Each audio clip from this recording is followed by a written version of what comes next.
Dans le petit village de Saint-Étienne-des-Rires, la bibliothèque s'appelait la Plumerieuse. Pas parce qu'on y racontait des blagues tout le temps, mais parce que le bibliothécaire, Monsieur Proust, oui, comme l'écrivain, ce qui lui donnait un air sérieux, avait un rire qui partait toujours au quart de tour. Claire, la jeune bibliothécaire, avait fait vœu tacite de respecter le silence sacré. Elle connaissait le volume d'une page qui tourne, le froissement d'une couverture, et la fréquence de tous les chuchotements légaux. Un matin de printemps, la cloche du village tinta différemment. Hugo, musicien ambulant, arriva avec sa valise de guitare, son chapeau cabossé et un sourire qui semblait jouer en mineur et en majeur à la fois. Il cherchait un endroit tranquille pour apprendre une nouvelle chanson.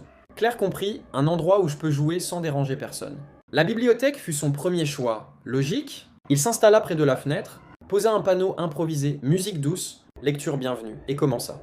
La première note fit sursauter un lecteur, la deuxième fit tomber un marque-page, la troisième fit lever l'œil de Claire comme une guêpe sur une limonade. Elle s'approcha, derrière sa pile de livres, avec ce petit air qui signale « On va discuter du code de silence ». « Excusez-moi », dit-elle très clairement, « la bibliothèque est un lieu de silence. » « Absolument », répondit Hugo en souriant. « Je joue du silence, écoutez. » Gratina une note si longue et si douce que les mots eurent honte de paraître. Puis il enchaîna une mélodie qui, curieusement, ressemblait à des pages qu'on tourne délicatement. Les lecteurs fermèrent les yeux comme si on leur offrait un marque-page sonore. Claire roula les yeux, mais ne put s'empêcher de sourire. La musique d'Hugo était comme un chat qui respecte les étagères, rebelle, mais soigné. Malgré elle, elle fit le tour du comptoir pour tout organiser. Ok, 2 chansons, pas plus. Et pas de solo aux heures de pointe. Et trouva que défendre le silence tout en surveillant un musicien, c'était une nouvelle forme de divertissement.